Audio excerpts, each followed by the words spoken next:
물론 여긴 국민 라디오.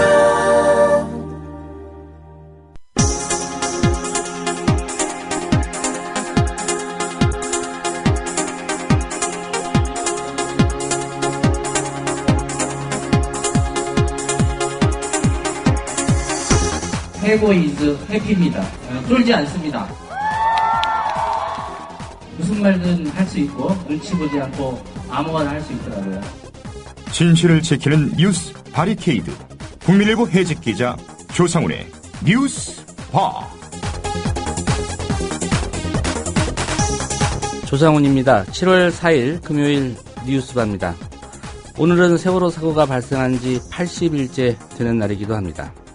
오늘 짚어볼 주요 이슈입니다. 국가정보원과 검찰이 탈북 화교 출신 유우성 씨를 간첩으로 몰기 위해 증거를 조작한 간첩 증거 조작 사건. 이 사건 방향이 엉뚱한 쪽으로 흘러가고 있습니다. 검찰이 핵심 피의자인 국정원 권모 과장을 구속 기소가 아닌 불구속 기소했는가 하면 또 다른 핵심 관계자인 중국인 협조자에 대해서는 인적 사항을 확보하고도 중국 당국의 비협조를 이유로 기소 중지했습니다. 부실 수사와 경미한 처벌이 가능한 법조경 논란의 중심에 섰던 검찰이 이번에는 이런저런 핑계로 아예 사건 자체를 축소하려는 게 아닌가 이런 의혹을 사고 있습니다. 오늘 초대석에서 유우성 씨 변호인 김용민 변호사 연결해서 이 문제 짚어보겠습니다. 금요일에 만나는 최강희의 영시리에서는 함께 살펴볼 영화는 자 이제 댄스 타임입니다. 어디서나 일어나는 일이지만 누구도 함부로 거론하지 못하는 문제, 그래서 항상 그늘진 어느 곳으로 숨어 들어갈 수밖에 없는 문제, 임신 중절, 바로 낙태를 다룬 영화입니다. 잠시 광고 듣고 금요일 뉴스바 이어가겠습니다. 안녕하세요. 저는 참여연대 자원활동가 장정아입니다. 지난 2001년부터 참여연대를 후원하고 있는 강북구에 사는 주부입니다. 그동안 참여연대 활동이 우리 사는 세상을 조금씩 나아지게 하는 것을 지켜보며 뿌듯함을 느꼈습니다. 하지만 요즘엔 집안일을 할 때도 자원활동을 할 때도 세월호 사고가 떠올라 마음이 무겁습니다. 세월호 참사와 같은 가슴 아픈 일이 더 이상 일어나지 않도록 정부와 정치권의 부패, 유착의 고리를 끊어내는데 더욱 철저한 감시 활동이 필요합니다. 참여연대는 창립 초기부터 관료와 국회, 검찰에 대한 감시 활동을 펼쳐왔습니다. 그러한 노력의 결과 부패방지법, 퇴직공직자 취업 제한을 강화하는 공직자윤리법 등이 어렵게 제정되었습니다. 하지만 그것만으로는 충분하지 않습니다. 참여연대와 손잡아 주세요. 회원가입은 홈페이지 www.peoplepower21.org 또는 전화 02-723-5300으로 가입하실 수 있습니다. 참여연대는 정부의 지원금을 전혀 받지 않고 오직 시민의 힘만으로 운영되고 있습니다. Breaking news regarding missing Malaysia Airlines Flight 3. So the United States is lowering the threshold for American. 日本と同じで現地予算やってるから意味がないんだ。环球消费调查，我们来说一种特殊的旅游。近年来呢，出国旅游。 출근길 국제뉴스 브리핑 장혜림의 월드 리뷰.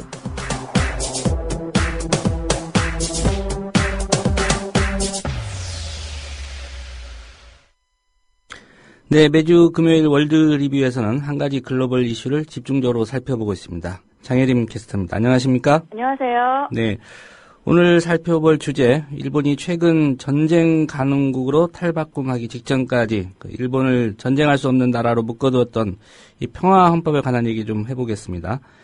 먼저 평화헌법의 주요 내용부터 설명을 좀 해주실까요? 네, 평화헌법은 일본 헌법 구조의 다른 이름입니다.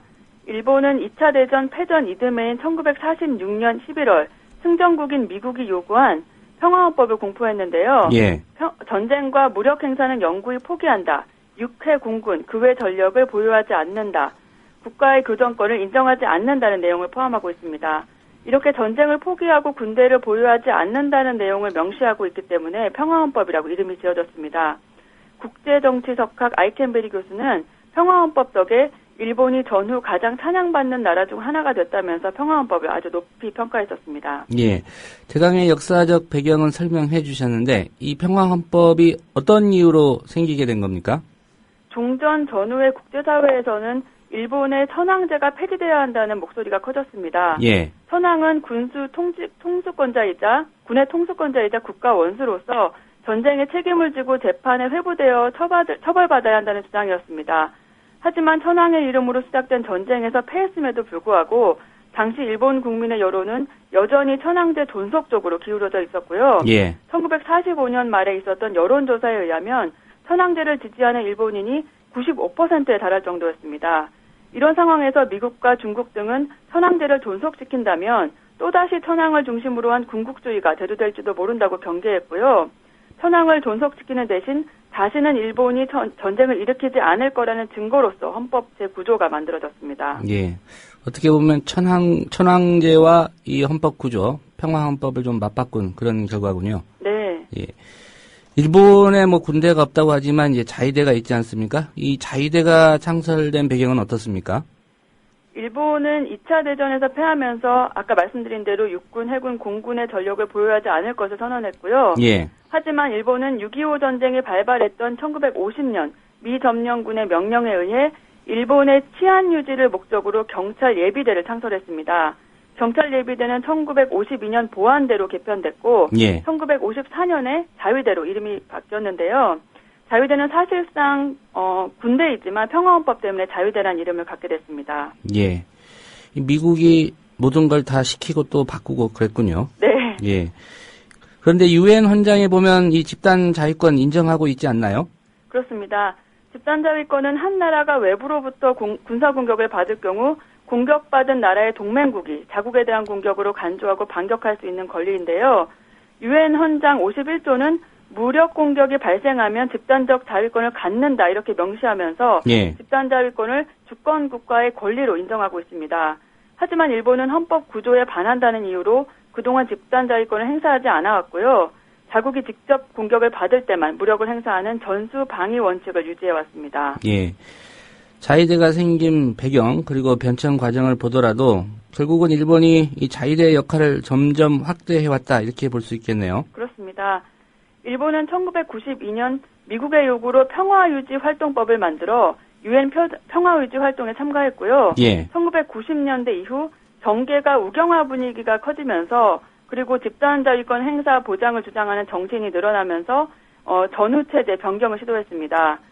1999년 미국을 지원하는 형태로 자위대의 해외 파병을 가능하게 했던 주변 사태법이 제정됐고요. 예. 2001년 9.11 테러 이후 자위대는 주변 사태법에 따라 아프가니스탄을 공격한 미국을 지원하기 위해 2차 대전 후 처음으로 해외로 나갔습니다. 예. 이후에도 일본은 이 유사법제를 제정하면서 전쟁에 대해서 줄곧 거론을 해왔죠? 그렇습니다. 유사법제는 전쟁 등 유사시 외국으로부터 공격을 받을 경우를 대비한 자위대의 출동 등 정부의 대응 방침을 명시한 법입니다. 예. 일본 방위청은 1977년부터 유사법제 관련 연구를 시작해 1981년과 84년에 그 골격을 발표했었는데요. 야당과 호원 세력들의 강력한 반대로 법을 제정하지는 못했습니다. 하지만 2001년 모리요시로 전 총리가 유사법제 제정의 뜻을 다시 나타냈고요. 고이즈미 주니치로 전 총리도 이런 입장을 이어가면서 2002년 유사법제 입법안이 국회에 제출되었고 그 다음 해에 통과됐습니다. 예. 그 후에도 일본이 전쟁과 관련된 법안들 지속적으로 만들지 않았습니까? 맞습니다.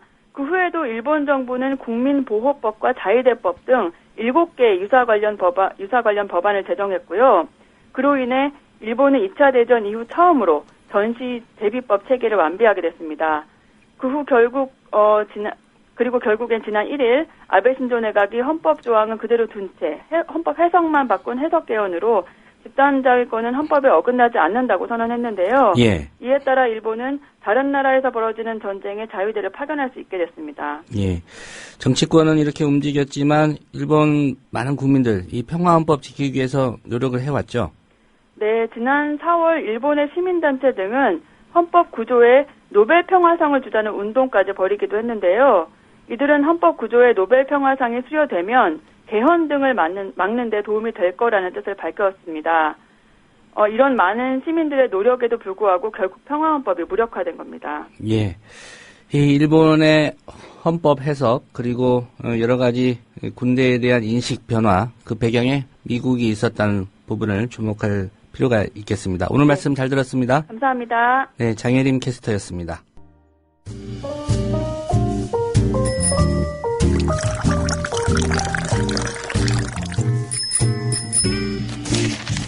아침 신문 귀로 읽기 김용민 PD의 조간 브리핑. 네, 7월 4일자 주요 조간신문이 전하는 기사 살펴보겠습니다. 김용민 PD의 조간 브리핑입니다. 안녕하십니까? 네, 안녕하십니까? 예. 철도 마피아, 줄여서 철피아라고 하죠.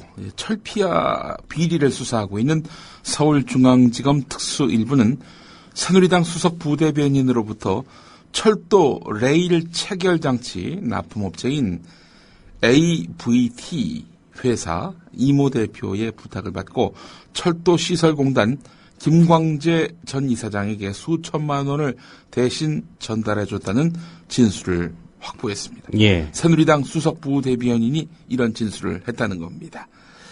AVT 이 회사가 사업상 편의를 봐달라면서 김광재 전 이사장에게 뒷돈을 전달하는 과정에서 이 새누리당 수석 부대변인이 전달자 역할을 했다는 겁니다.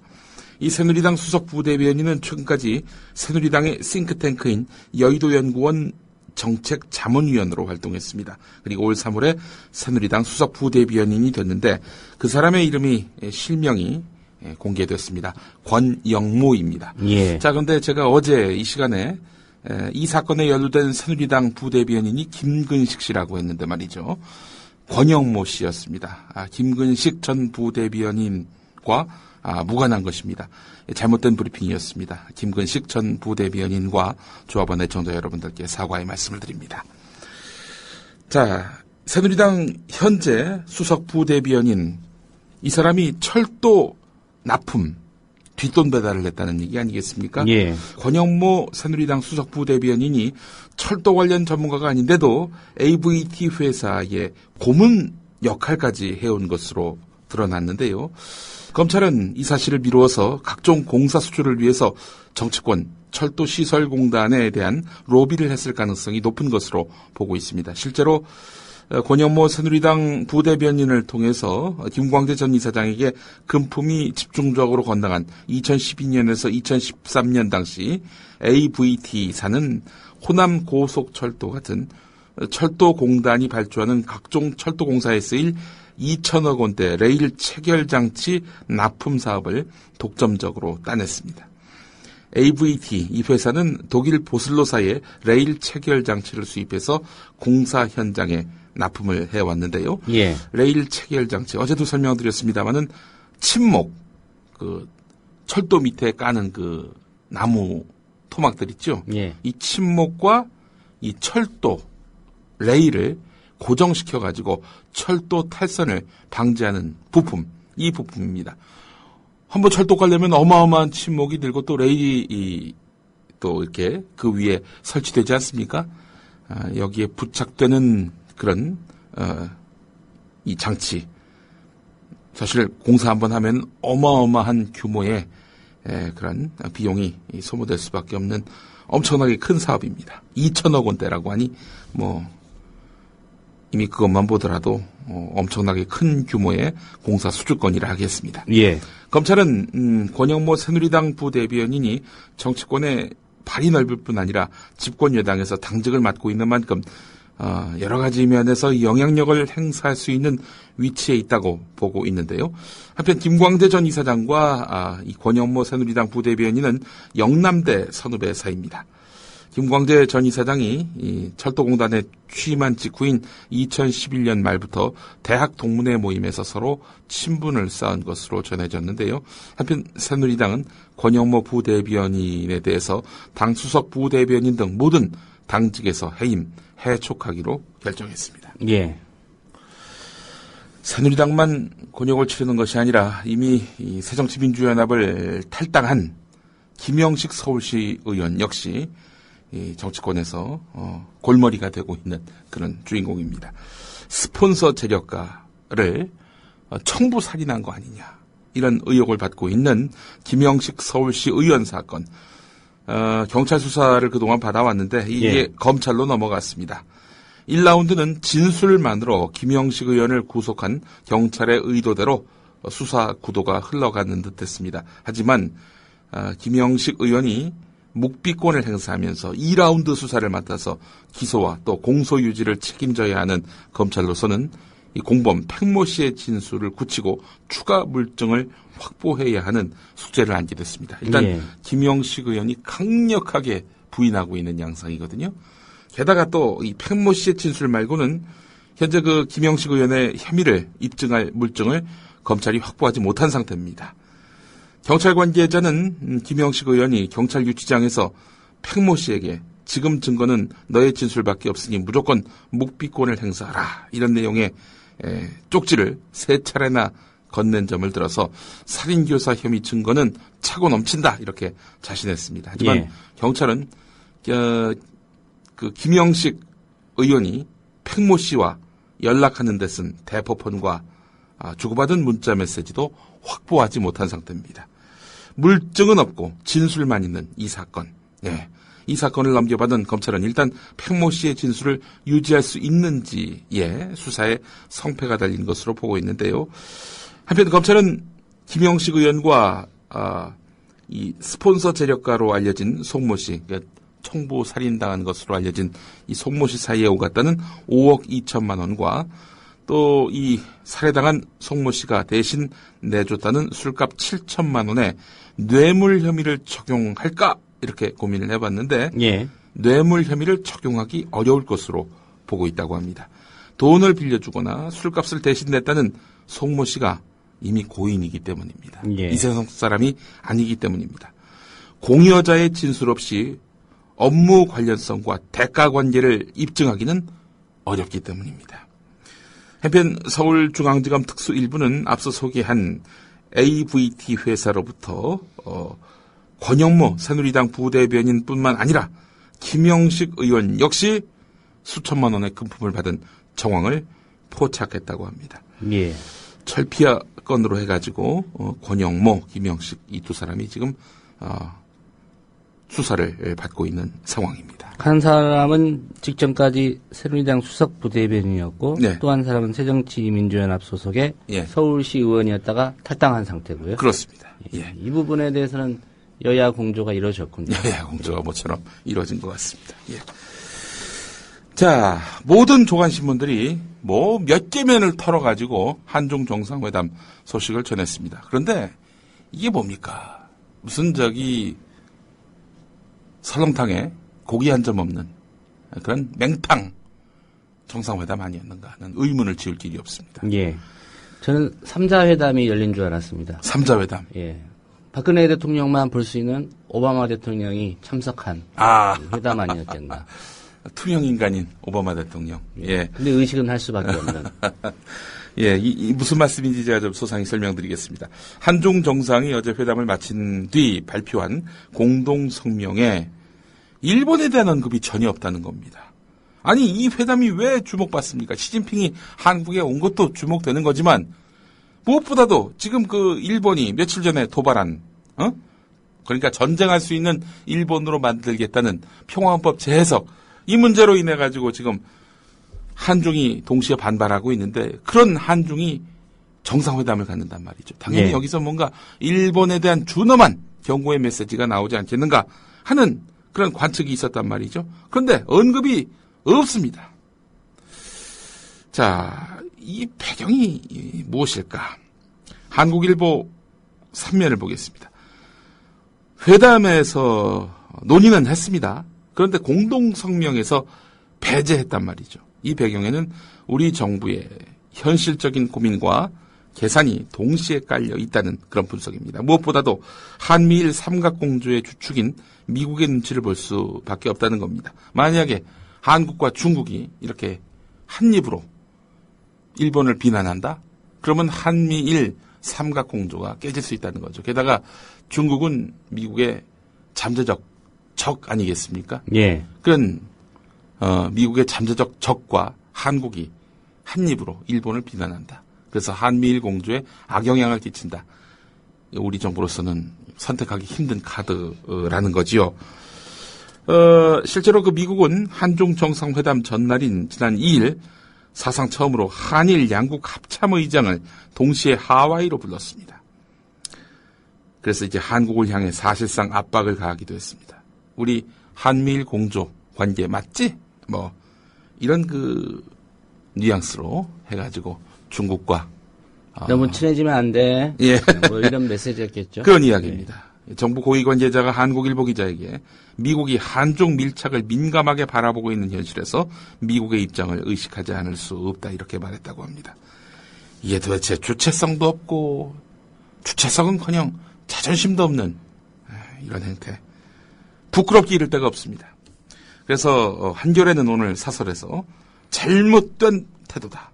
과거사 문제를 인정하지 않으려는 일본과의 공조는 동아시아 정세를 더 불안하게 할 뿐이다. 정부는 앞으로 일본의 책임 있는 행동을 이끌어낼 실질적인 노력을 해야 한다. 이렇게 질타를 했습니다. 한중 협력 강화는 최근 다양한 갈등이 불거지는 동아시아 정세를 안정시킬 핵심 요소 가운데 하나다. 특히 갈수록 심해지는 미국, 일본과 그리고 중국의 대결 구도를 완화함으로써 대화와 협력의 폭을 넓힐 수 있다. 하지만 이번 회담은 갈등의 배경이 되는 중요한 현안들에 대해서 거의 성과물을 내놓지 못하고 기존 입장을 재확인하는 데 머물렀다. 이렇게 한겨레 신문은 지적하고 있습니다. 동북아 균형자 역할. 이 이야기는 노무현 정부 때 나왔던 말이죠. 예. 그러니까 중국 편에도 서지 않고 그리고 미국 편에도 서지 않고 동북아시아에서 사안에 따라서 이 나라 또 저 나라와 협력과 공조를 할 수 있는 구조를 만들겠다. 이 주체성 있는 외교를 하겠다. 이게 바로 동북아 균형자론 아니겠습니까? 예, MB 정부 들어서 미국의 애완견이 됐다는 이런 자주 섞인 그런 한탄들. 박근혜 정부에서도 현재 진행형인 것 같습니다. 한겨레 칼럼 중에 황재옥 평화협력원 부원장의 칼럼이 눈에 들어오더군요. 제목은 이렇습니다. 야당은 왜 MD에 입 닫고 있는가? MD란 예. 뭡니까? 미사일 방어 체계를 말하는 거죠. 미사일 디펜스 해가지고 MD라고 하는데 말이죠. 지난 22일 미국이 북한의 장거리 미사일 공격에 대비해서 실시한 미사일 방어 MD 요격 실험이 6년 만에 성공했다고 한다. 물론 모의 실험이었다. 실제 상황에서는 성공률이 더 낮을 수 있다. 원래 MD 요격 성공 확률은 25%에 지나지 않는다. 그래서 미국 회계감사원도 신뢰도가 낮은 무기 개발에 많은 돈을 투자하는데 부정적이다. 하지만 미국 국방부 입장에서는 군수산업을 진흥하면서 국내 고용을 창출하고 무기 수출로 외화를 벌어들일 수 있기 때문에 MD는 분명히 매력적인 미국의 수출 아이템이다. 그러나 미국과의 동맹이라는 이유로 명중률도 낮은 MD의 판촉 대상이 돼야 하는 우리나라로서는 곤혹스럽다.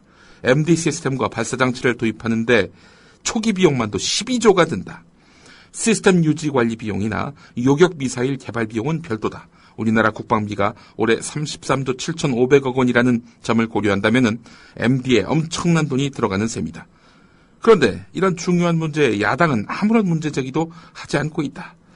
북한의 미사일 발사에 대응한다는 MD를 반대했다가는 종북으로 몰릴까 봐서 그러는가? 아니면 기본적으로 개념 자체가 없기 때문인가? 묻지 않을 수 없다.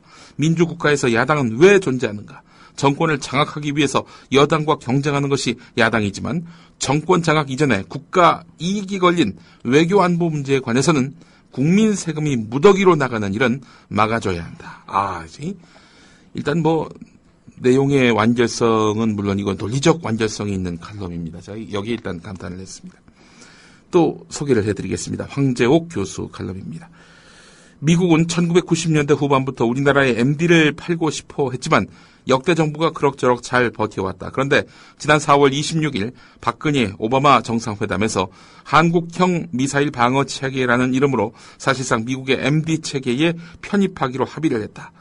그러나 합의가 실제 이행되는 데에는 과거 사례로 볼 때 시간이 제법 걸릴 것이다. 더구나 이번 요격 실험 성공에도 불구하고 미국 내에서 MD의 신뢰도와 효율성에 대한 문제 제기는 계속되고 있다. 이럴 때 야당이 나서야 한다. 대정부 질문이나 당대표 국회 연설에서 강력하게 문제를 삼아서 정부가 대미 협상에서 그걸 카드로 쓸 수 있도록 해줘야 한다. 어쩌면 정부 내에 생각이 있는 일선 관료들이 불감청이지만 고소원이다. 이런 입장일지도 모른다. 이 말은 뭐겠습니까? 내가 그 말을 할 수는 없으니까 야당이 대신 좀 얘기해다오. 그럼 미국에다 대고 네. 우리 국회가 이렇다. 야당이 지금 반대하는데 밀어붙이기 힘들다. 뭐 이렇게 이야기할 수 있는 협상 카드로 활용할 수 있다는 거죠. 예. 남북 관계가 좋아져서 북한이 남쪽으로 미사일 쏠 일이 없어지면 그야말로 고철이 될 것이 뻔한 무기를 사는데 국가 예산의 3.28%, 국방비의 35.6%를 쓰는 걸 야당이 강 건너 불구경하듯 해서는 안 된다. 이런 칼럼입니다. 예. 야당은 지금 전략공천에 집중하고 있죠. 예. 그렇습니다. 전략공천 이야기로 넘어가 보겠습니다. 오늘 경향신문 6면을 비롯해서 수많은 신문들이 동작을에 박원순 시장의 인맥으로 통하는 기동민 전 서울시 부시장을 이렇게 전략공천한 것, 이것을 두고 분분한 해석을 담고 있습니다. 놀랍습니다. 지금 사실은 동작을 공천은요, 광주 광산을 공천과 연계가 되어 있습니다. 새정치민주연합은 광산을을 전략 공천지역으로 정했다. 이건 천정배 전 법무부 장관 출마를 사실상 봉쇄했음을 뜻한다. 당 핵심 관계자는 기동민 전 부시장을 빼고 경선을 치르면 천정배 전 장관이 앞서간다. 그럴 바에는 새로운 후보를 전략 공천하는 게 낫다. 이렇게 말했습니다. 그러니까 기동민 전 부시장이 광주 광산을에서 출마하려고 했거든요. 예. 그저께만 하더라도 거기서 사무실 개소식까지 했습니다. 광주에서 또 고등학교까지 나왔고요. 예, 광주 사람이고요.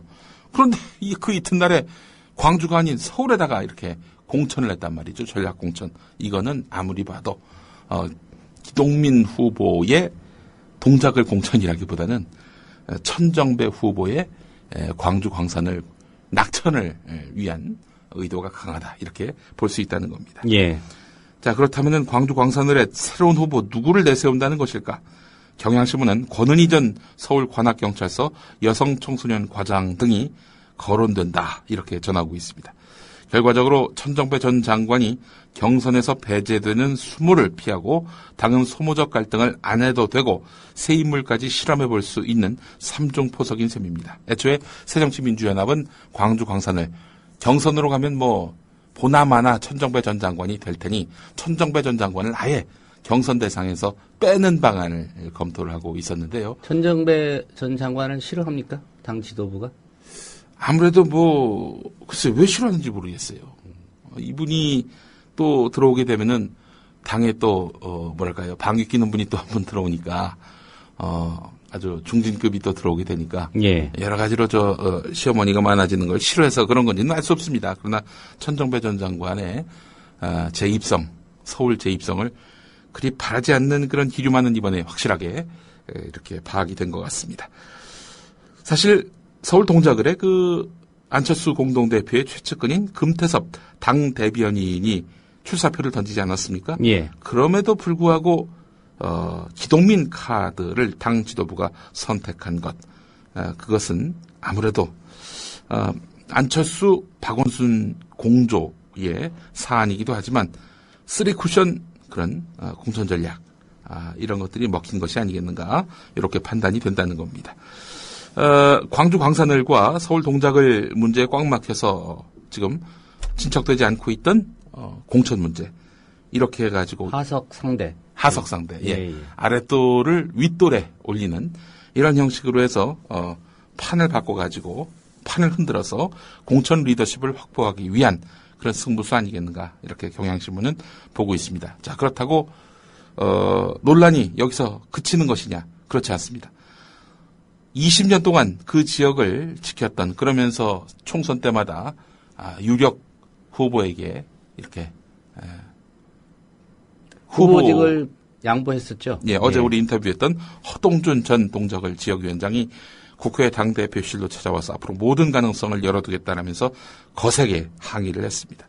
이것도 역시 변형된 지분 공천이라는 의구심이 나온다는 겁니다. 어쨌든 이번 기동민 공천을 결정한 핵심적인 주역은 바로 안철수 공동대표였다는 점이 이 기사를 통해서 확인이 됩니다. 안철수 공동대표가 하겠다는 정치가 새 정치가 아니라 새를 불리는 새 정치가 아닌가. 예, 잘 따져봐야 될 것 하고요. 같습니다. 예. 아인지 어인지 말이죠. 예. 한국일보 6면으로 가보겠습니다. 지금 윤상현 새누리당 사무총장이 김문수 전 경기도지사를 찾아다니면서 제발 730 재보선 서울 동작을에 나와달라 이렇게 요청하고 있습니다. 이런 표현도 썼죠. 스토커가 되겠다. 아울러 십고초려도 하겠다. 실제로도 김문수 전 지사의 동선을 찾아다니면서 제발 출마해 줄 것을 이렇게 거듭 요청하고 있습니다. 예. 커피숍 회동도 있었던 모양인가 봐요. 선당 후사. 먼저 당을 생각하고 후에 개인의 의지를 펼쳐라 이런 뜻의 선당 후사 정신으로 이번에 출마를 해달라 이렇게 요청을 했는데 김문수 전 지사는 선당 후사는 동작으로 가는 길이 아니라 민생으로 가는 길에 있다 라면서 선을 그었습니다. 자, 사실 이 김문수 전 지사가 왜 이런 마음을 먹었겠습니까? 이 730 서울 동작을 출마는 친박 진영의 어떤 그 기득권을 유지하기 위한. 예. 이렇게 해서 730에서 지면은 박근혜 대통령의 어떤 리더십 전반이 흔들리기 때문에 자신들의 어떤 생존의 목적이 굉장히 큰 거거든요. 김문수 전 지사를 배려하는 것이 아니라 김문수 전 지사로서는 차기 대권을 노리는 입장에서 차기 대권을 노린다면 당연히 박근혜 전 대통령과 일정 부분 선을 그어야 되는 거 아니겠습니까? 차별화 전략도 세워야 될 테고요. 이럴 때 이 윤상현 사무총장의 제안을 덥석 받아들이는 것 자체가 자기들에게는 아무리 주판을 튕겨도 별 도움이 안 된다라고 판단한 것 같습니다. 그래서 선당 후사로 들리지 않고 선박 후사 이렇게 알아들었던 것이 아닌가 김문수 전 지사가. 그래서 거절했던 것이 아닌가 이렇게 판단이 됩니다.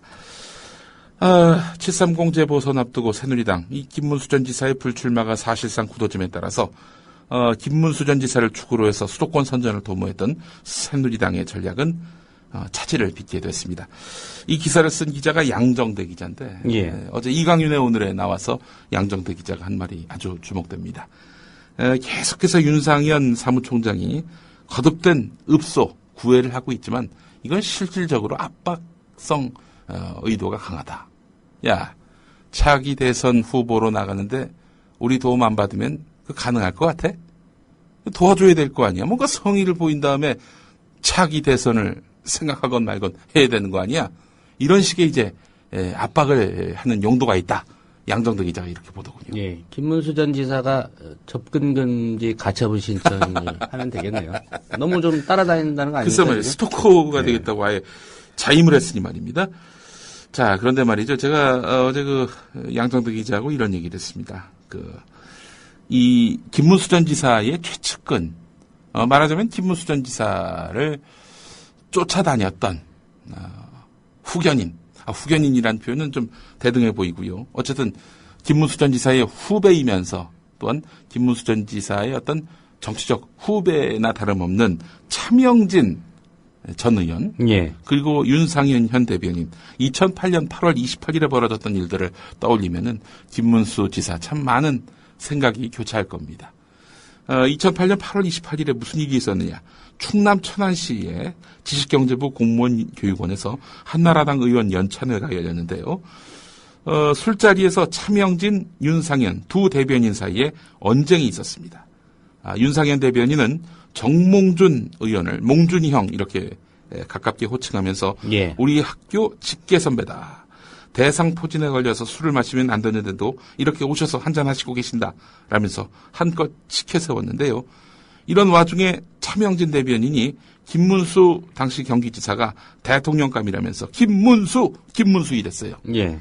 자, 어수선한 상황이었는데 윤상현 대변인이 아니 김문수 지사보다도 정몽준 최고위원이 낫지 않느냐 이렇게 말을 하니까 말이죠. 차명진 대변인이 발끈하면서 한바탕 소란이 벌어졌습니다. 탁자에 있던 맥주병이 바닥으로 떨어져 깨지고 두 사람이 거의 몸싸움 일보 직전까지 갔단 말이죠. 결국 밖으로 나왔는데 말이죠. 차명진 대변인은 윤상현 대변인에게 고성을 지르며 고래고래 이제 소리를 쳤다고 합니다. 몸싸움까지 벌였다는 그런 증언도 있습니다. 자, 그래서 대충 그 정도에서 끝났다는 이야기도 있지만 말이죠. 예. 이렇게 자신의 후배하고 몸싸움이나 벌였던 윤상현이가 나한테 협박을 한다. 김문수 전 지사가 야 윤상현이 참 많이 컸네 이런 생각을 갖지 않았겠는가. 뭐 그런 생각을 또 해봤습니다. 예. 자 지금 이 김문수 전 지사가 이 730 재보선에 안 나온다면은 새누리당 어떻게 전략을 짤 것인가. 오늘 경향신문 6면을 보니까 말이죠. 새누리당의 기대 언덕은 선거에 대한 피로감 또 낮은 투표율 이거밖에 없다는 겁니다. 후보로의 어떤 경쟁력으로 승부하기 어려워졌으니 아니 무슨 또 선거야? 이런 민심 또 지난달에 선거했는데 또 선거야? 예. 아니 그리고 7월 30일 휴가철에 무슨 선거야? 해가지고 투표를 안 하는. 그러니까 투표를 안 하는 국민이 많을수록 새누리당은 안도감을 느끼게 된다라는 내용입니다. 국민들이 가급적 투표를 안 하면 좋겠다 이렇게 마음을 먹는 정당은 존재할 가치가 없는 정당 아니겠습니까? 민주국가에서 말이죠. 한겨레 6면을 가보면은 세월호 국정조사를 지켜본 전명선 가족대책위원회 부위원장의 인터뷰 내용이 실려 있습니다. 영혼 없는 질문, 모르쇠 답변. 이건 국정조사가 아니라 정치쇼가 아니냐. 의혹 해소는커녕 분노만 자꾸 쌓인다라는 그런 말씀이 있습니다. 예. 유족을 조롱하고 모욕할 때마다 참담한 심경을 가눌 수 없다는 그런 말씀도 있었습니다. 예, 뭐 국정조사 지켜본 국민들이라면 뭐 유족이 아니더라도 분개할 수밖에 없는 그런 상황이죠. 예, 그렇습니다. 탈북 여성 이시은 씨 이야기가 오늘 한겨레 8면에 거의 한 면 가득 실렸습니다. 이분이 어떤 사연을 갖고 있느냐? 2013년 2월에 연인과 함께 입국을 했습니다. 국정원 합신센터라고 하지요. 합동신문센터 약자입니다. 합신센터에서 100여일 정도 조사를 받았습니다. 합신센터에서는 왜 조사를 받느냐?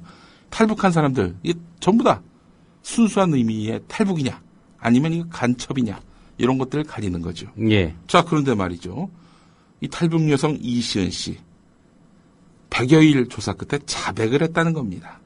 그래서 결국 간첩죄로 붙잡혀서 3년형이 선고됐는데 말이죠. 그런데 탈북을 하자 이렇게 요구한 정도가 아니라 강요를 했던 연인 이 사람은 풀려나서 정착을 했다는 겁니다. 어찌 이런 일이 있을까? 일단 이시은 씨는 탈북하자라고 강요했던 연인 김모 씨는 자신에게 때리면서 탈북하자 이렇게 강요를 했다라고 말합니다. 그런 내가 간첩이라면 날 사형시키라 이러면서 강력하게 반발하고 있는데요. 이시은 씨 보니까 공작 교육이나 공작금도 받지 않았습니다. 뭐 진술한 내용들 중에 보면은 황당한 내용도 많고 오로지 자백만이 유일한 증거였거든요. 그럼에도 불구하고 이 사람 간첩이에요 라고 국정원이 못을 박았다는 겁니다. 이시은 씨는 대법원 판결을 앞두고 탄원서를 썼는데 국정원 직원이 시킨 거짓 진술이다. 이렇게 말했습니다. 예. 합신센터에서 거짓 진술을 강요받은 사람 또 한 사람이 있죠. 바로 유호성 씨의 동생 유가려 씨입니다. 유가려 씨의 잔상이 떠오릅니다. 이 기사에서 한겨레 8면 기사였습니다. 오늘 정몽준 국제축구연맹 명예부회장. 예.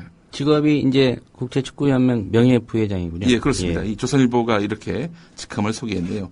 우리가 아는 그 정몽준 전 새누리당 서울시장 후보 그 사람입니다. 월드컵에 대해서 기고를 하신 거예요. 예. 기대가 큰 만큼 실망도 컸어요. 국제축구연맹 초청으로 브라질에서 한국 축구대표팀의 그 경기를 관전했거든요. 원전 16강은 원래 쉽지 않은 목표였지만 내심 기대는 했었어요. 결과가 좋지 않자 여기저기서 한국 축구의 문제점이 새삼 거론되지만 솔직하게 말하자면 현실에 비해서 기대가 너무 컸다. 한국의 축구 세계 순위는 57위다. 세계 11위인 벨기에와 겨뤄서 그 정도 성적이 나왔다면 그다지 실망할 것도 없다. 이러면서 정몽준 부회장은 우리 축구에 대한 기대가 커진 것은 그동안의 좋은 성적에서 기인한 착시 현상 때문이다. 여기까지 읽고 나서 그 다음 말은 혹시 이거 아니었는가. FIFA 책임자가 2002년 월드컵 때 한국이 준결승에 올라간 건 정몽준이란 사람이 월드컵 심판을 전부 매수해서 한 것 아니냐라고 말을 했는데 내 능력이 그 정도면 괜찮은 거 아니냐. 뭐 이런 말씀을 혹시 쓰려고 했던 것은 아니었는지. 예. 근데 칼럼 내용 중에는 그런 내용이 전혀 없고요. 제가 방금 소개해드린 이 멘트는 지난달 6월 1일 서울 삼성동에서 있었던 선거 유세 때 하신 말씀이었습니다. 예. 이분이 이제 대한축구협회 회장을 오래 하지 않았습니까? 예. 본인이 현재도 축구협회 회장이라면 이런 칼럼 절대 안 쓰죠. 예. 못 쓰죠. 지금 축구협회 회장은 사촌 동생 정몽규. 예. 현대산업개발 회장이기도 한. 예. 아마 축구협회 회장을 그만뒀기 때문에 예. 이 칼럼이 가능했을 겁니다. 예. 어쨌든 또 예상했던 대로 홍명보 감독은 유임이 됐고요. 예. 그렇습니다. 유임이 대세인 것 같습니다. 예. 뭐 두 명의 새 감독을 찾으려 한 것도 아니고 바로 유임이더군요. 예. 정몽준 전 후보가 조선일보에 왜 축구 칼럼을 실었을까요? 2002년 월드컵을 떠오르게 하려는 4강 신화를 떠오르게 하려는 그런 의도가 숨어 있는 것은 아닌지 하는 생각을 해보면서 오늘 마무리하겠습니다. 네, 김용민 PD의 조간 브리핑이었습니다. 잘 들었습니다. 고맙습니다.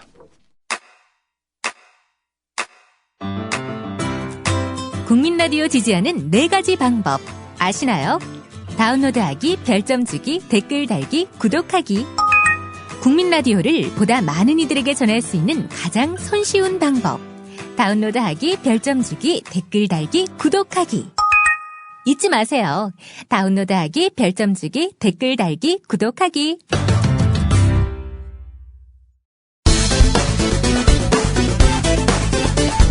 어제 국회 정무위원회 여권 성향 안보 교육으로 대선 개입 논란을 일으킨 박생춘 국가보훈처장이 업무 보고를 하는데 예, 국가보훈처장입니다. 민주당에서 나라산 교육 예산을 삭감하였으며 2013년 국정감사에는 대선 개입을 주장하고 보훈처장 해임 요구와 고발 및 나라사랑 예산 전액 삭감을 주장하여 예산을 대폭 삭감하였으며 민주당에서 2차례에 걸쳐 국가보훈처장을 검찰에 고발하여 5.16 쿠데타를 미화하고 야권을 종북, 좌파 세력으로 문 보훈처의 나라사랑 교육을 끝까지 두둔하며 야당 의원들을 자극하는데 민주당에서 국가보훈처장을 검찰에 이에 고발했다. 고발 이유를 이 공식 문건에 따 민주당에 반대하는 교육을 했다. 이 고발 이유가 진짜 맞습니까? 네, 고발장에 그렇게 되어 있습니다. 제가 여기 지금 고발장을 들고 있는데요. 네. 이렇게 허위 내용을 이렇게 적시해 되는 거예요?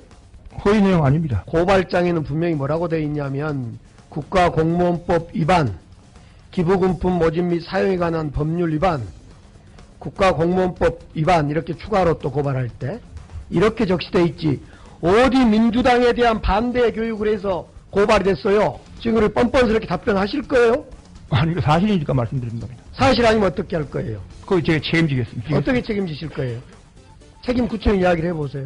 그래서 그건 제가 책임지겠습니다. 아니, 그러니까 어떻게 책임지실 거냐고 이야기를 해보세요. 그걸 어떻게 제가 말씀드립니까? 그걸 어떻게 제가 말씀드립니까?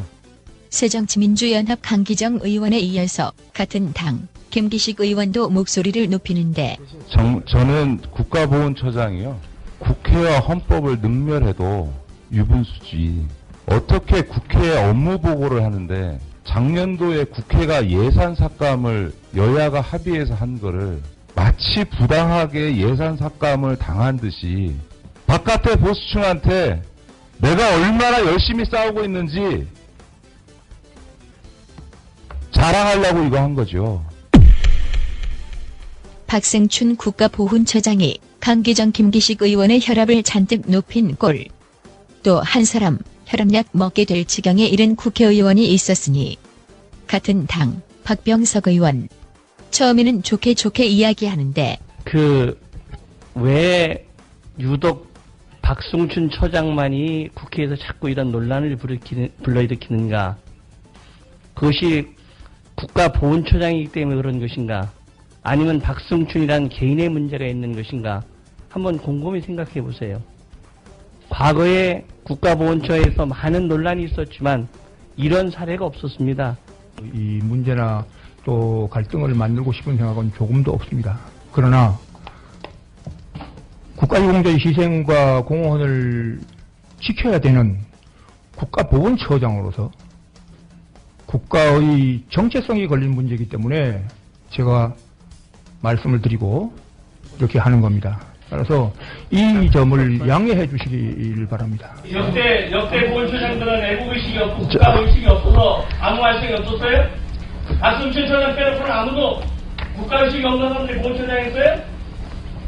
박승춘 처장보다 더 애국적인 사람들이 보훈처장 했잖아요. 근데 왜 그분들은 말씀이 없어요? 마지막 기회를 줬는데 그렇게 모르겠어요? 박승춘 처장, 이렇게 해서 야당 의원을 3명이나 쓰러지게 만들면 혹시 바깥의 보수층한테 자랑하려고 이거 한 거죠. 그런 박승춘 처장 결국 쫓겨나는데 새누리당 소속 정무위원장 정우택 의원.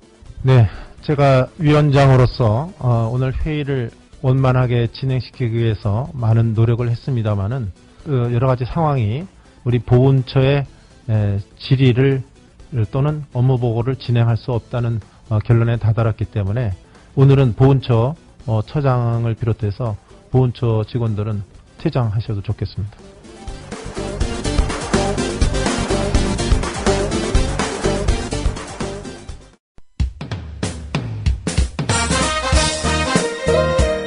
균형 잡힌 시각, 정직한 분석, 조상훈의 뉴스바. 이어서 초대석으로 만납니다.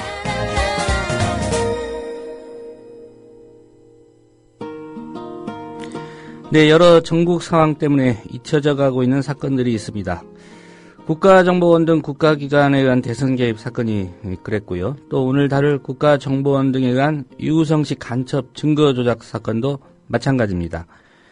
이 사건이 조금 이상한 방향으로 흐르고 있습니다. 검찰이 핵심 피의자를 불구속 기소하는가 하면 사건에 개입한 중국인 협조자는 중국 당국의 비협조를 이유로 기소조차 못하고 있는 실정입니다. 검찰 내 관련자들에 대한 징계 목소리도 쏙 들어가 버렸습니다. 유우성 씨 변호하고 있는 김용민 변호사 연결해서 현재 상황 짚어보도록 하겠습니다. 김 변호사님 안녕하십니까? 네, 안녕하세요. 예. 언론 관심도도 지금 떨어져 있는 상태고요. 여러 가지 굵직한 사안들이 많이 있기는 합니다만은 이 유우성 씨 간첩 증거 조작 사건, 현재 수사 어느 단계까지 이루어졌다고 보면 될까요? 네, 언론 보도를 보면 최근에 국정원 직원이었던 권모 과장을 불구속 기소했는데요. 예. 이것으로 사실상 수사는 마무리한 게 아닌가 생각이 듭니다. 예. 그리고 관련 검사들에 대한 징계 결정도 있었는데 검사들이 지금 불복을 해서 아직 징계 집행조차 이루어지지 않고 있다라고 알고 있습니다. 예. 그리고 검찰은 그동안에 출입경 기록이 위조됐는지 여부를 확인할 수 없다라고 했는데 최근에 중국에서 위조됐다라고 재차 확인을 해준 사건이 있었고요. 예. 거기에 대해서 이제 검찰은 위조범을 아직까지 기소조차 못하고 있는 상황입니다. 예. 반면에 사건의 피해자라고 하는 유우성 씨는 지금 별건으로 다시 수사를 해서 기소를 해서 재판을 받고 있는 상황이죠. 예. 앞에서 언급하신 국정원 권모 과장, 사건의 핵심 피의자라는 사실은 밝혀졌고요. 근데 이 사람이 이제 수사 도중에 자살을 기도하지 않았습니까? 네. 구체적으로 이 권모 과장이 받고 있는 의혹 어떤 거죠? 먼저 위조된 출입경 기록을 보완하는 문서가 있습니다. 예. 소위 2번 문서, 3번 문서라고 많이 불렀었는데 문서를 발급했다라고 했던 화룡시 공안국이 우리가 발급한 문서가 맞다라는 텍스웨 신문, 그리고 삼합변방 검사참이라는 곳에서 확인해준 확인서 이런 것들을 위조하는데 권모 과장이 핵심적으로 관여를 했습니다. 예. 그래서 그런 혐의를 받고 있었고요. 또 위조된 출입경 기록에 대해서 허위 영사 확인서를 작성했다라는 그런 혐의도 같이 받고 있습니다. 예. 그런데 이 권모 과장이 자살 시도를 했고 일부 기억 상실에 걸렸다라고 이제 보도가 나오니까 검찰은 시한부 기소 중지를 했었거든요. 예. 그래서 기억을 못하면 처벌하지 못하는 것이냐라고 이렇게 비판을 했었는데 그런 논란의 중심에 있었던 인물입니다. 예. 그렇다면 이후에 그 최근 기억만 좀 사라졌다고 그때 나오지 않았습니까? 언론 보도도 그랬고요. 이후에 기억이 돌아왔답니까? 뭐 최근 언론 보도에서는 일부 기억이 돌아와서 예. 수사를 마무리 짓고 불구속 기소했다 이렇게 저도 알고는 있습니다. 예, 본인에게 유리한 기억만 돌아온 거 아닐까요? 그럴 수도 있겠죠. 예. 네. 검찰이 좀 핵심 피의자라고 할 수 있는 사람을 지금 불구속 기소를 했는데요. 불구속 처분한 이유는 뭐 설명이 있었습니까? 검찰의 설명이요. 뭐 아무래도 그 몸 상태를 뭐 주로 얘기를 했던 것으로 알고 있습니다. 예. 그런데 이게 좀 말이 안 된다라고 생각돼요. 왜냐하면 이제 권 과장 같은 경우에는 증거 위조의 핵심적인 역할을 담당했던 사람으로 알려져 있거든요. 예. 한편으로는 이미 자살 시도를 했기 때문에 언제 또다시 극단적인 선택을 할 수 있을지 모르는 사람이에요. 따라서 이게 신병 확보가 굉장히 중요한 문제이고, 당시에 국정원에 대한 수사가 번지거나 더 커질 수 있는 어떤 그런 중요한 단계에 와 있었는데, 예. 권 과장이 자살 시도를 함으로 인해서 수사가 사실상 다 중단이 돼버렸거든요. 그랬던 어떤 핵심적인 인물인데 이 사람에 대해서 불구속 기소를 한다라고 하는 것은 쉽게 납득할 수 없는 부분이 있습니다. 그리고 증거 위조와 관련해서는 같은 혐의를 받고 있었던 김 과장이라는 국정원 다른 과장, 그리고 조선적 김 씨 이런 사람들 다 구속됐거든요. 예. 그런데 권 과장만 특별한 이유 없이 불구속 기소한다는 거는 어떤 형평성에도 문제가 있다라고 보여지죠. 예. 뭐 다른 건 차치하고라도 이 권 과장 인신구속이 안 된 상태라면 이후로도 증거 인멸하거나 또 뭐 극단적인 선택을 또 할 수도 있다 이런 우려도 말씀하셨는데 도주의 우려도 있는 거 아닙니까? 예, 맞습니다. 뭐 도주의 우려도 있을 수는 있죠. 다만 이제 뭐 이 사람이 국정원 직원이고 공무원 신분이다 보니까 뭐 도주의 가능성도 물론 있겠지만 제 생각에는 오히려 증거인멸의 가능성이 더 크지 않나 예. 이런 생각이 좀 듭니다. 그러니까 어떤 의미로 말씀드리냐면요, 이 사건은 어떻게 보면 국정원 뭐 대공수사처장과 그 밑에 직원들 몇 명이 저지른 범죄라고 끝날 사안이 아니라고 생각돼요. 예. 국정원 내부에서 팩스를 보내놓고 마치 중국에서 보냈다라고 조직적으로 만들었던 사건인데, 이 사건에서는 아마 많은 예산도 들어갔다라고 저희가 알고 있습니다. 그렇기 때문에 국정원장을 비롯한 그 국정원 지휘부의 어떤 개입도 분명히 있을 수 있거든요. 예. 그런데 그 부분에 대한 검찰 수사가 전혀 없었어요. 그래서 국정원 이 권 과장이 불구속 상태에서 재판을 받는 과정에서 국정원 윗선까지 치고 올라갈 수 있는 이런 증거들을 인멸할 가능성이 여전히 있다라고 보여집니다. 그리고 출입경 기록을 위조했던 부분이 이 사건에서는 어떻게 보면 핵심인데, 이 출입경 기록을 위조한 것과 관련된 증거도 여전히 인멸할 가능성이 높죠. 예. 그렇기 때문에 증거 인멸 가능성이 더 높은 것이 아닌가 이런 생각이 들고요. 반면에 유우성을 처벌하기 위해서 없는 증거도 만들어낸 사람들인데 자신들이 받고 있는 재판과 관련해서 유리한 증거를 만들어낼 가능성도 여전히 있지 않을까 이런 생각도 듭니다. 예, 그건 뭐 상식을 가진 국민들이라면 누구나 그런 걱정을 할 수밖에 없겠고요. 맞습니다. 그렇기 때문에 신병 확보가 중요한 상황이죠. 예. 뭐 우리나라 법체계상 검찰이 영장을 청구하지 않으면 뭐 법원이 자체 판단해서 이 사람의 인신 구속을 할 수는 없는 거죠. 그렇죠. 특별한 사정이 없으면 못하죠. 뭐 예를 들어서 이 사람이 뭐 재판에 출석 거부를 계속 하거나 이럴 경우에는 뭐 법원이 구속을 시킬 수는 있는데 그렇지 않는 한은 어렵다고 봐야죠. 예. 이 권 과장 외에 또 다른 그런 핵심 피의자라고 볼 수 있겠죠. 이 중국인 조력자. 이 신상을 검찰이 파악했는데 이게 신병 확보가 안 된다. 그런 이유를 대면서 기소 중지 처분을 내렸습니다. 이건 그럴 수밖에 없는 형편입니까? 어떻게 봐야 될까요? 일단 검찰은 처음부터 출입경 기록이 위조됐다라고 알고 있었습니다. 왜냐하면 2월 14일자 중국 회신문에 명확하게 나와 있었거든요. 위조됐다라고. 예. 그럼에도 불구하고 검찰은 계속 위조 여부가 확인되지 않았다. 더 확인해야 된다. 이런 입장이었거든요. 그래서 지금 말씀하신 부분도 그 연장선상에 있다라고 보여집니다. 그럼 검찰이 왜 위조 여부를 확인하지 않았느냐? 제가 볼 땐 크게 한 두 가지 정도 이유가 있다고 생각됩니다. 예. 첫 번째는 출입경 기록이 위조됐다라고 하는 순간 유우성에 대한 간첩 사건 공소유지가 힘들어집니다. 왜냐하면 유우성이 북한에 넘어가서 간첩이 됐다라고 하는 시기를 입증하는 중요한 증거였기 때문에 예. 그게 위조됐다고 자기들이 스스로 인정하는 순간 유우성은 간첩이 아니게 되는 거거든요. 간첩인 증거가 전혀 없는 거죠. 예. 간첩으로 만들어진 단계부터 증거가 없기 때문에 그래서 공소유지에 아주 큰 어려움이 생길 수 있는 상황이었습니다. 그래서 끝까지 인정을 하지 않았던 거죠. 또 하나의 중요한 이유는 출입경 기록이 위조됐다라고 인정을 하면 국가보안법상 증거 날조죄를 적용할 수밖에 없는 상황이었습니다. 예. 그렇지 않더라도 증거 날조죄를 적용해야 되는데 검찰은 좀 이상한 논리를 들고 왔죠. 새로운 증거, 이 사람이 죄가 없는 것을 알면서도 처벌하기 위해서 전혀 새로운 증거를 만들어낼 때만 날조죄다, 이런 논리를 가지고 왔었거든요. 예. 그런데 출입경 기록이 위조되지 않았기 때문에 이 사람이 간첩은 맞고 유우성이 간첩은 맞고, 다만 다른 증거를 위조했으니까 이건 증거 날조가 아니라 형법상의 모해 증거 위조다, 이런 논리를 핀 거거든요. 예.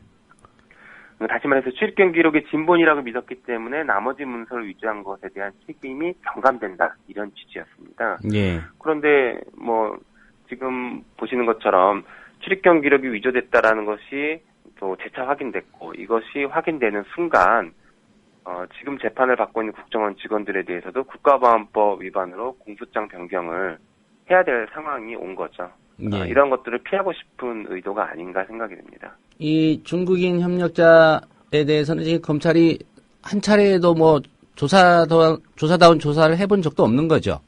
그런 걸로 알고 있습니다. 예. 지금까지 상황을 본다면 검찰이 자신들도 좀 연루된 사건이기 때문에 의도적으로 이 사건은 좀 축소하고 은폐하려는 거 아닌가, 이런 의심을 가질 만한데 어떻게 보고 계십니까? 예. 이 검찰은 처음부터 이 사건에 대한 어떤 수사 의지가 없었다라고 생각이 되었습니다. 처음에는 수사가 아니라 조사다, 이렇게 얘기를 했었죠. 예. 중국에서 위조다라고 회신이 왔는데도 불구하고 수사가 아니라 조사를 진행을 했고요. 그러다가 조선족 김모 씨가 자살을 하게 되자 자살 시도를 하니까 급하게 수사로 마지못해 전환을 했거든요. 그리고 그 과정에서 변호인들이 강력하게 국가보안법 적용해라라고 요구를 했었습니다. 그리고 소위 윗선이라고 말할 수 있는 사람들에 대해서도 수사를 해라, 증거들이 있다, 이렇게 강력하게 요구를 했는데도 전혀 수사를 안 했습니다. 그리고 지금 증거 위조만 문제가 됐는데 저희는 증거를 은닉한 것, 유우성이 중국에서 찍은 사진을 북한에서 찍은 사진이라고 거짓말로 제출한 것, 예. 이런 것들도 같이 고소를 해서 처벌해달라고 요구를 했는데 이 부분들은 다 빠져 있거든요. 수사조차 하지도 않았고요. 이런 것들을 보면 검찰은 처음부터 사건을 축소하고 빨리 끝내려고 했던 것이 아닌가, 이런 생각이 듭니다. 예. 그리고 현재 상황을 보시면 아시겠지만 이런 검찰이 계속 사건 축소하려고 했던 의도와 소위 세월호와 같은 어떤 대형 참사가 발생한 이런 상황에서 조용히 빨리 끝내려고 하는 이런 의도가 맞물려서 지금과 같은 일이 벌어지고 있는 것이 아닌가 생각이 듭니다. 예. 이 검찰이 결과적으로 증거 조작에 관여한 검사들, 수사도 아니고요, 징계하라고 했는데, 징계 계속 미뤄지고 있는 그런 상황 아닌가요? 이 부분은 어떻게 진행이 되고 있습니까? 예, 저도 그렇게 알고 있습니다. 지금 검사들이 징계에 대해서 자신들이 억울하다라고 강력하게 반발하고 또 변호사를 선임하려고 한다라고 이렇게 알고 있습니다. 근데 저희가 볼 때는 애초에 이게 정직 1개월이라는 수준의 징계로 마무리될 사안이 아니었었는데, 예. 이마저도 이렇게 늦어지고 있는 것을 보면 검찰이 이 사건 자체를 엄중하게 바라보고 있지 않는 것이 아닌가, 이런 인상을 좀 강하게 받고 있습니다. 예. 그리고 이 관련 검사들이 지금 억울해한다라고 하고 있는데, 표면적으로는 자기들이 관여하지 않았기 때문에 억울하다라고 얘기는 하겠지만 그 진짜 내면에 실제 억울함을 호소하는 이유는 소위 말하는 윗선에 다 보고까지 했고 윗분들도 알고 계신데 왜 나만 이렇게 징계를 하느냐, 이런 차원의 뭐 주장이고. 예, 그 억울함이군요. 그렇죠. 예. 소위 그리고 윗선들도 니네 억울한 거 안다. 그러니까 뭐 이렇게 좀 시간 끌면서 조용해질 때까지 기다려보자. 이런 양쪽의 이해관계가 맞아 떨어지고 있는 것이 아닌가 이런 의심을 할 수 있습니다. 지금 상황에서는. 예, 박근혜 대통령은 뭐 엄정하게 수사해서 처리하라고 했는데 그건 그냥 립서비스로 한 얘기입니까? 아니면은 박근혜 대통령은 그렇게 얘기했지만 황교안 법무부 장관이나 검찰이 그 지시를 따르지 않고 있는 겁니까?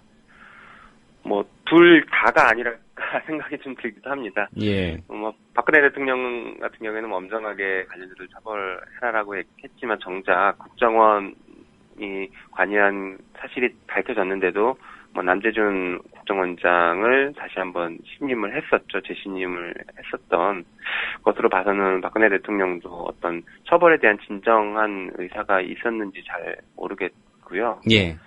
뭐 대통령이 그렇게 헷갈리게 뭐 말씀을 하시니까 황교안 법무부 장관도 당연히 새겨듣고 알아서 해석을 하지 않았을까. 그리고 처음부터 이 사건은 황교안 법무부 장관에게도 보고가 되는 검찰 내부 규정에 따르면 보고가 되고 있는 사건이었기 때문에 자신에 대한 책임 문제도 발생할 수 있어서 축소하려고 하지 않았을까 이런 생각이 듭니다. 예. 남재준 원장 언급을 하셨으니까 이미 뭐 사퇴는 했습니다만은 한 가지 좀 의아한 게요. 네. 이 간첩 증거 조작 사건과 관련해서 이 국정원 2차장 교체하는 선에서 마무리가 됐습니다. 네. 남재준 원장은 뭐 사과를 발표했고요. 이제 그 직후에 이제 세월호 사고가 발생했고요. 그렇죠. 이렇게 버티던 남재준 원장이 뭐 세월호 사고 국면에서 경질이 됐습니다. 네. 이건 어떻게 좀 이해를 하고 계십니까? 뭐 표면적인 이유는 뭐 증거 조작에 대한 책임을 지고서 사임한다 이렇게 표면적인 이유는 그거였거든요. 예. 그런데 뭐 남재준 원장이 4월 15일 날 사과를 하고 사퇴할 때까지 사실상 경질될 때까지의 증거 조작과 관련해서는 아무런 상황 변화가 없었습니다. 그렇죠. 예. 오히려 뭐 4월 16일 날 바로 세월호가 침몰을 했고 세월호 전국이었죠, 어떻게 보면. 세월호 사건만 있었는데 갑자기 남재준 원장이 뜬금없이 증거 조작에 대한 책임을 지고 사임을 했는데 뭐 제가 볼 때는 두 가지 이유가 복합적이지 않을까 생각됐습니다. 하나는 예. 세월호와 관련해서 어떤 관련이 있었던 것이 아닌가. 뭐 국정원에게 보고도 했다 이런 얘기들도 나온 상황이었기 때문에 국정원도 일종의 어떤 식으로든지 관여가 됐었던 게 아닌가 이런 생각이 들었고요. 예. 또 하나는 당시 이제 지방선거 직전에 물러났던 것이라 어떤 선거를 앞두고 여론 환기용으로 물러난 것이 아닌가 이런 생각이 좀 들었습니다. 예. 마지막으로 새정치민주연합이 이 사건 상설특검 1호 사건을 추진하겠다 이런 입장 밝혔었는데 네. 예, 진척이 있습니까? 아니면 말로만 그랬던 겁니까? 뭐 저희가 알기로는 아직까지는 진척은 없는 것으로 알고 있습니다. 예. 이게 보면은 지금 세월호 사건도 있고 뭐 새누리당에서는 지금 또 처음부터 반대하는 입장이어서 이 정치적인 상황이 우호적이지 않다고 보입니다. 이 특검으로 가는 것에 대해서. 그런데 어떻게 보면 이 사건은 우리나라 법치주의의 근간을 흔들었던 사건이었거든요. 그리고 이 국가가 국민을 처벌하는 이 형벌권을 가지고 있는 것이 어떤 의미에서 정당한 것인가라는 어떤 근본적인 질문을 던졌던 사건이에요. 예. 이런 중대한 사건이 진실이 밝혀지지 않고 역사에 묻히고 한다라고 하면은 뭐 우리나라 역사에서도 굉장히 큰 손실일 것이고 뭐 자칫하면 계속 반복될 수 있고 그 피해자가 우리가 될 수 있을 것이라고 생각됩니다. 그래서 뭐 이 사건은 반드시 진실을 밝혀야 되는 사건이고 그 진실을 밝히려면 현재 우리나라의 어떤 사법 시스템이나 구조상은 특검이 유일한 방법이 아닌가 이런 생각이 듭니다. 예. 그래서 새누리당도 정치적인 어떤 이해관계로 접근하지 말고 뭐 헌법 수호나 법치주의 수호 차원의 어떤 근본적인 차원으로 접근을 해서 특검에 협조를 했으면 좋겠다라고 생각이 듭니다. 예. 여러분께서는 지금 국민일보 해직기자 조상훈이 진행하는 국민라디오 아침 시사 프로그램 조상훈의 뉴스바를 듣고 계십니다.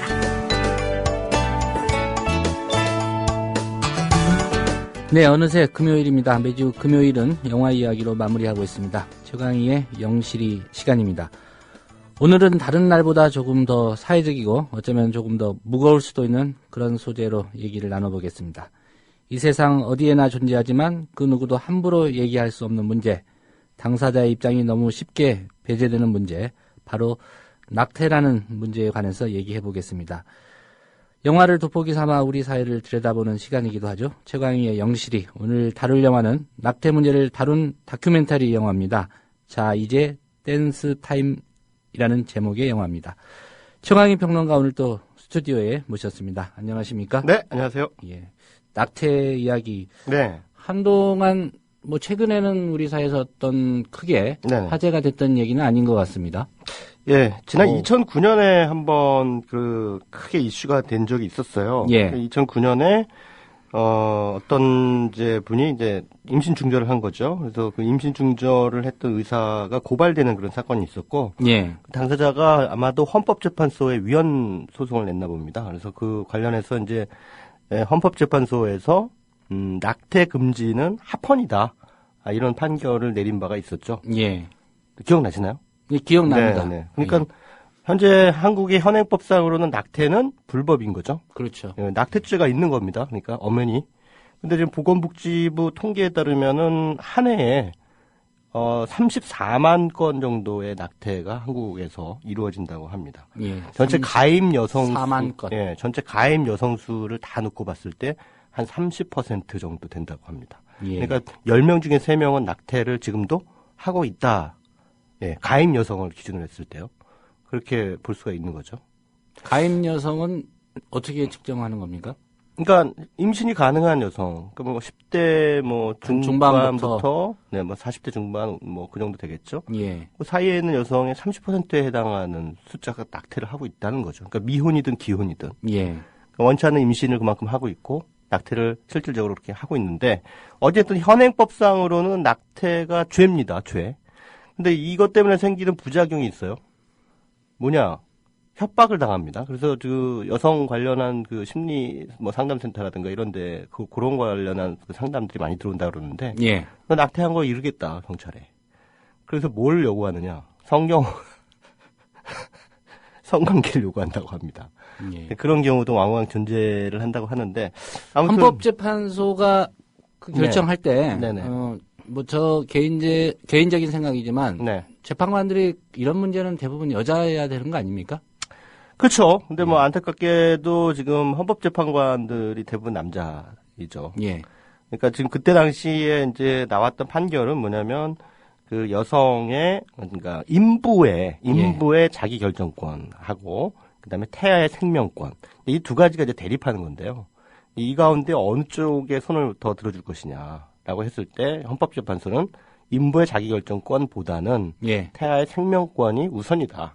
그러므로 낙태는 해서는 안 된다라고 이제 그런 판결을 내린 바가 있죠. 예. 재판관들이 뭐 태아의 경험은 있겠죠. 네. 어렸을 때 뭐 태어났으니까. 네. 근데 인부의 경험은 남자라면 없죠. 없을 텐데. 예. 그래서 이제 그때 당시에 자 이제 댄스 타임에도 그 헌법재판소의 풍경이 이제 등장하는데. 예. 관련해서 이제 여성 변호사가 그 인부들의, 그러니까 원치 않는 임신을 한 여성들의 어떤 상황이라든가 이런 것들에 대해서 상당히 뭐 설득력 있게 그렇게 주장을 제기함에도 불구하고 그럼에도 불구하고 여전히 그 생명권이라는 것은 우리 사회가 무시해서는 안 될 소중한 가치가 아니냐. 그거를 무시한다면 도대체 민주주의라는 것, 우리 인간의 존재 이유가 뭐냐라고 하는 근원적인 뭐 질문 이제 그런 부분에 대한 얘기를 하면서 결국은 이제 낙태 금지를 합헌 처리를 했죠. 근데 뭐 어떻게 보면은 그 여성들 입장에서 근데 여기서 지금 제가 말씀드리고자 하는 것은 임신 중절 혹은 낙태가 합법적이다 불법적이다라는 걸 떠나서 그것이 옳으냐 그르냐 이런 것들 다 떠나서 어찌 됐든 여성들에게 이 낙태라는 게 과연 어떤 그 무게로 다가오는 것인가라고 하는 부분 그리고 그 낙태와 관련해서 우리 사회는 충분한 논의가 이루어지고 있는가 또는 그 남녀 간의 연애 상황에서 그러한 낙태 혹은 피임이라고 하는 부분에 대한 그 얘기들, 준비들이 제대로 돼 있는가. 또 우리 사회가 그런 부분에 대해서 준비가 돼 있는가? 라고 하는 이제 문제 제기를 하는 영화입니다. 예. 자, 이제 댄스 타임이라는 영화는. 근데 왜 제목이 댄스 타임이냐라고 하는 것을 이제 감독에게 물어봤더니, 예. 여성들의 어떤 몸이라고 하는 것이 어떻게 보면은 그 억압의 기제로서 우리 사회에서 작용을 하고 있기 때문에 그 춤이라는 것이 약간은 어떤 여성들의 그 몸의 감옥으로부터 이렇게 탈출하는 어떤 자유로움을 어떤 상징하는 것처럼 보였다. 해방의 의미를 준다. 네. 예. 그래서 이제 댄스 타임이라고 하는 그런 제목을 지었다고 합니다. 영화에는 굉장히 많은 그 실제로 낙태를 경험한 여성들의 인터뷰가 등장합니다. 한 10여 명 정도 되는 것 같은데요. 예. 근데 놀랍게도 처음에는 뿌옇게 이제 블러라고 하죠. 뿌옇게 얼굴을 이렇게 가려서 나옵니다. 근데 음성 변조는 안 했어요. 그래서 음성 변조는 안 한 상태에서 그냥 블러 처리해가지고 나오나 보다. 아무래도 저분들의 초상권이라든가 또 뭐 개인의 어떤 프라이버시 문제니까 예. 영화를 통해서 그걸 밝히기가 좀 꺼려지겠지라고 이해를 하면서 봤는데 놀랍게도 영화가 시작된 지 한 15분 정도 됐을 때 그 블러가 거치면서 그 인터뷰를 했던 당사자들의 얼굴이 전부 다 드러납니다. 예. 그러니까 이게 이분들의 동의를 구한 상태에서 그냥 얼굴을 다 공개를 하게 되는 거죠. 이 초반에는 가려주십시오 이렇게 했다가 네. 예, 나중에 이제 어떤 심경의 변화가 일어난 건가요? 아니죠. 처음부터 얼굴을 공개하는 걸로 합의가 된 상태에서 예. 말하자면 그 트릭이죠. 그러니까 처음에는 블러 처리하는 거는 우리가 흔히 TV 다큐멘터리나 뉴스에서 많이 볼 수 있는 거 아니겠습니까? 예. 그런 식으로 이제 다큐멘터리가 진행이 되나 보다라고 생각을 했는데 15분 정도 지난 다음에 모든 그 인터뷰한 여성들의 블러 뿌옇게 처리되는 게 샥 가려지면서 얼굴들이 싹 공개가 되는데 예. 그 순간이 굉장히 감동적이에요. 그러니까 이거 본인들에게는 어떻게 보면 좀 지우고 싶은 또 삶에 있어서의 그 어두운 기억 아니겠습니까? 그런 것들을 밝히는데 그냥 얼굴을 툭 드러내고 그 모든 걸 다 얘기를 한다는 거. 그런 그만큼 이 다큐멘터리가 솔직하다라는 것을 드러내는 하나의 상징적인 장치로 이렇게 읽히는 대목이라고 할 수 있겠습니다. 예. 근데 뭐 많은 사연들, 다양한 사연들이 이제 등장하는데 일단은 제일 그 여성들이 이 영화 속의 인터뷰이들, 그러니까 인터뷰를 하시는 그 많은 분들이 이제 토로하는 것들이 뭐냐면, 임신이 됐을 때에 그 오게 되는 어떤 당혹감 있죠. 예. 그러니까 미혼 여성이었을 때, 어떻게 하다 보니까는 임신을 하게 됐단 말이에요. 그랬을 때 이걸 어떻게 처리를 할 것인가라고 하는 이제 고민에 이제 휩싸이게 되겠죠. 근데 이랬을 때 대부분의 남자친구들이 그거를 같이 고민해주지 않고 그것을 여성의 문제로 몰아간다는 거죠. 예. 너 혼자 해결해라. 아니면 뭐 기껏 좀 잘해준다고 하면은 뭐 낙태 비용 좀 마련해준다는 거 그 정도. 그런 이제 부분에 대해서 이제 약간 그 남성들이 어떤 임신이라든가 낙태의 문제를 같은 어떤 배우자나 파트너와 함께 풀어나가야 될 그런 문제가 아니라 그러니까 여성들이 해결해야 될 어떤 하나의 문제로 예. 이렇게 바라보고 있는 그 사회적인 문화도 우리 사회에서는 굉장히 좀 문제가 되는 게 아니냐라고 하는 이제 얘기를 하고 있는 것이죠. 예. 피임을 할 때도요. 보통은 피임의 책임을 보통 뭐 잘 모르겠습니다. 뭐 사람들한테 막 많이 물어보지는 않았는데 여성들이 알아서 하는 걸로 이렇게 대부분 남성들이 그런다고 하죠. 야, 오늘 해도 되냐? 뭐 이런 식으로. 그러면은 뭐 가행 기간인지 뭐 아니면 그런 기간 조절을 뭐 한다던가. 이런 방식으로 하니까 이른바 그 흔히 말하는 콘돔. 예. 콘돔을 남자들이 자발적으로 준비하는 경우가 별로 없고 또 남자들이 대부분 그 콘돔을 쓰는 거를 꺼려 하잖아요. 그러니까 그 잘 안 가지고 다니고. 그래서 영화 속에서도 이제 그거를 이제 이 전문 배우가 재현하는 그런 장면이 등장하는데 예. 차 안에서 이제 두 남녀가 사랑을 나누려고 하는 그런 찰나에 여자 주인공이 갖고 왔어? 이렇게 물어봅니다. 뭐? 그랬더니 그거 말이야. 그랬더니 아이고 깜빡했다. 이렇게 이제 되는 겁니다. 그러니까는 이 여성이 아휴 그러면서 그 가방 열어봐. 내 가방 열어봐. 그랬더니 그 가방 안에 주르륵 콘돔 한 줄이 나옵니다. 예. 그러니까 거기서 남자의 반응이 너무 흥미로워요. 너 이런 거 가지고 다니니? 지가 준비해야 될 콘돔을 여자가 준비했다고 뭔가 좀 문란한 어떤 여성 취급을 하는 그런 어떤 남성들의 이중성. 그 콘돔이라는 것 자체가 남성용 아닙니까? 그러니까 남자가 갖고 다녀야죠, 당연히. 남자가 갖고 다녀야죠. 그러니까요. 예. 근데 그거를 갖다가 제대로 뭐 웬만하면은 안 하려고 어떻게 해서든지 안 하려고 하는 그런 남자들의 심리. 이런 것도 이 영화 이제 댄스 타임이라는 작품이 고발을 하고 있는 것이죠. 남자들 피임이라는 것은 남녀가 똑같이 책임을 져야 되는 부분인데 특히나 어떻게 보면은 정말 그 배우자나 파트너를 사랑한다면 이 파트너가 원치 않는 임신을 하게 될 수도 있는 위험으로부터 보호해야 될 의무가 있는 거잖아요. 그게 사랑 아닙니까? 근데 안 한단 말이에요. 그러니까는 그거는 저는 제대로 된 사랑이 아니다라고 이제 생각을 하는 거죠. 그래서 바로 그 부분을 이제 댄스 타임이라는 작품이 이제 지적을 하고 있는 것이라고 할 수 있겠습니다. 근데 또 한편으로는 피임 교육도 제대로 안 하는 것 같아요. 그러니까 보면은 우리나라 청소년들의 그러니까 첫 번째 성경험 연령대가 점점 낮아지고 있다고 하죠. 그래서 뭐 통계에 따르면은 지금 한 15세 정도면은 첫 성경험을 평균적으로 한다고 합니다. 15세 놀랍죠. 근데 그럼에도 불구하고 OECD 국가 가운데 피임에 대한 인식률은 가장 낮다고 합니다. 그러니까 사고가 날 위험이 큰 거죠. 지금도 그런지 모르겠습니다만 세계적으로 우리나라가 세계 최대 콘돔 생산국 아닌가요? 그것까지는 잘 모르겠어요. 콘돔을 얼마나 생산하는지 잘 모르겠는데 그러니까 이 친구들이 젊은 혈기에 리비도가 막 넘쳐나는 그런 시기에 하고는 싶은데 이 피임이라는 거에 대한 인식 자체가 낮으니까 10대 미혼모들이 막 양산이 되거나 아니면은 뭐 그냥 임신이 돼가지고 또 낙태를 한다던가 이렇게 되는 거죠. 그러니까 낙태라는 것에 대한 사회적인 편견만큼이나 또 문제가 되는 것은 피임에 대한 인식이다. 우리 사회의 피임에 대한 인식. 또 어떤 뭐 종교에서는 피임 자체도 금지를 하고 있잖아요. 그것도 못하게 하는 경우도 있고. 피임법을 가르치면은 뭐 애들 보러 하라는 얘기냐? 왜 그런 거 가르치냐? 뭐 이런 식으로 또 근엄하게 또 나오시는 그런 분들도 계시거든요. 근데 그거 막을 수 없잖아요. 그거 어떻게 막아요? 하지 말라고. 그러니까는 지금 뭐 성교육 같은 거 보면은 주로 이제 무슨 다 낙태하는 장면 보여주고 그다음에 나가면서 순결 캔디라는 거 하나씩 나눠주잖아요. 순결 캔디? 하지 말라는 얘기잖아요. 그게 무슨 성교육이에요. 안전하게 성경험을 할 수 있는 방법을 가르쳐줘야죠. 그 캔디에 무슨 약성분이 있습니까? 그래서 잘 모르겠는데 아무튼 영화 속에서 인터뷰한 한 여성은 그래요. 임신을 한 상황에서 왜 피임을 안 했냐고 물어봤더니 그런 얘기를 하는 거예요. 하면 안 되는 거잖아요. 원래는 하면 안 되는 거기 때문에 피임이고 뭐고 준비할 여력이 없었다. 정신적인 여유가 없었다.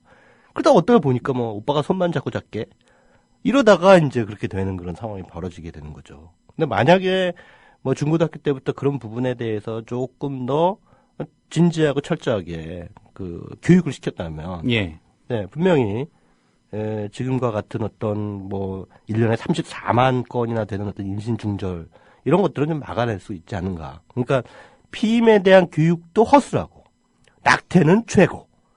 이게 말이 안 된다는 얘기죠. 그러니까 둘 중에 하나는 낙태를 뭐 합법화하든가 아니면 피임 관련한 어떤 그 교육을 조금 더 철저하게 한다든가 뭐 이런 방식에 있어서 사회적인 논의가 좀 본격화돼야 되지 않겠느냐라고 하는 그 문제 의식을 영화 이제 댄스 타임을 통해서 한번 가져보시는 것도 괜찮을 것 같습니다. 또 시간이 지나면 2009년으로부터 한 게 5년 지났으니까요. 이 낙태가 과연 합헌이냐 아니냐 이 문제 다시 또 불거질 수도 있겠습니다. 아무래도 어떤 국면에서는 지금 이 얘기가 이제 전면에 이슈화되지 않을까 싶은데요. 이게 또 되게 아이러니한 게 뭐냐면 지금은 이제 낙태를 더더욱 불법화하려고 하는 움직임이 있어요. 왜냐하면 이제 인구 정책 때문에. 그러니까 지금 인구가 줄어들고 있는 것이 이 낙태와 관련이 있다라고 정부에서 인식하고 있기 때문에 저출산의 원인 중에 하나가 낙태다. 그러니까는 이거를 임신 중절을 이제 더더욱 강력하게 금지해야 된다라고 하는 이제 목소리들이 나오고 있죠. 근데 되게 웃긴 게 예전에 이제 70년대 박통 때는 이제 인구 장려 정책이었잖아요. 그때는 하다못해 TV에서 피임법 상호법을 가르쳐줬어요. 산하 제한이었죠. 산하 제한. 예. 뭐 둘만 낳아 잘 기르자. 뭐 둘도 많다 하나만 낳자. 뭐 이런 식으로. 그러니까 이게 인구 정책이라는 게 얼마나 그 근시안적인가라는 걸 보여주는 대표적인 사례라고 할 수 있겠는데, 예. 그렇게 이제 시대적인 변화, 어떤 정책적인 변화에 따라서 피임과 낙태를 바라보는 사회의 온도차도 존재한다는 것을 자 이제 댄스 타임이 아주 예리하게 그것을 꼬집어내고 있습니다. 출산 장려하려면 이제 정부가 뭐 앞장설 텐데, 네네. 국정 최고 책임자가 이제 그런 경험이 없으셔서 어떻게 될지는 모르겠습니다. 예.